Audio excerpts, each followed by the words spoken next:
Olá, nós estamos iniciando uma aula preparatória a concursos públicos, resolvendo questões de raciocínio lógico. Essa aula de hoje é uma aula super importante porque vai tratar de um dos assuntos mais frequentes que a gente tem em concursos públicos relacionados a raciocínio lógico. A lógica da argumentação, ou seja, argumentos, e diagramas lógicos. São extremamente frequentes e úteis para você.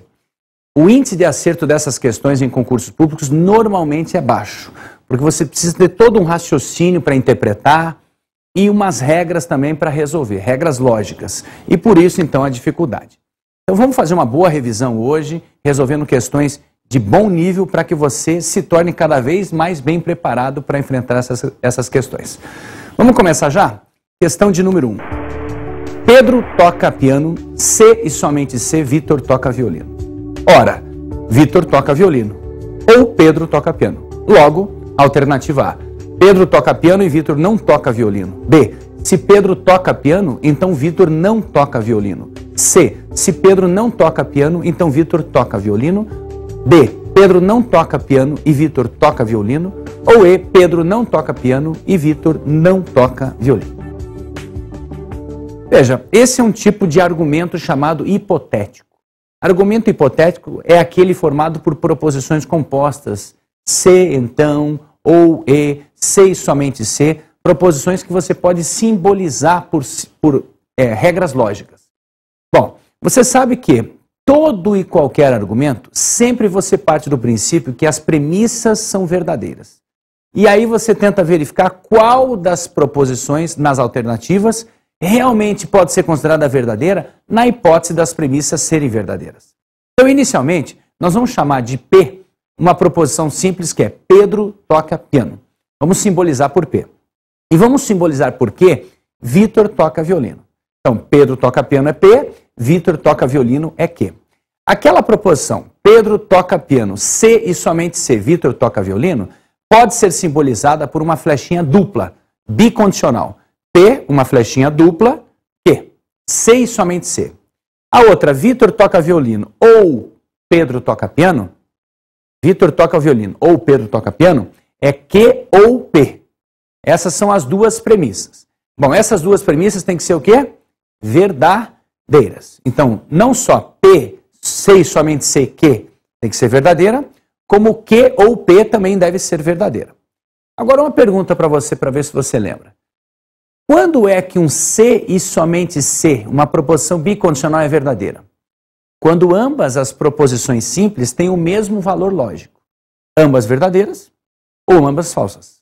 Mas ambas falsas não pode ocorrer, porque se ambas forem falsas, a primeira premissa, P, C e somente C, Q, até é verdadeira. Mas a segunda, que tem o ou, se as duas forem falsas, tanto Pedro quanto Vitor forem falsas, você vai ter uma premissa falsa. Isso não pode acontecer. Então, obrigatoriamente, as duas têm o mesmo valor lógico e esse valor tem que ser verdadeiro. Ou seja, tanto Pedro toca piano é verdadeiro, ou é verdadeira essa proposição, como também Vitor toca violino é uma proposição verdadeira. Então, as duas são verdadeiras. Para que as duas premissas sejam verdadeiras, necessariamente isso tem que acontecer. Então, analisando as alternativas. Alternativa A, P e não Q. Ora, o E que você tem nessa proposição composta obriga que as duas sejam verdadeiras para essa proposição ser verdadeira. Como não Q é falsa, então essa proposição é falsa, a alternativa A está descartada. A B, P, se P, então não Q.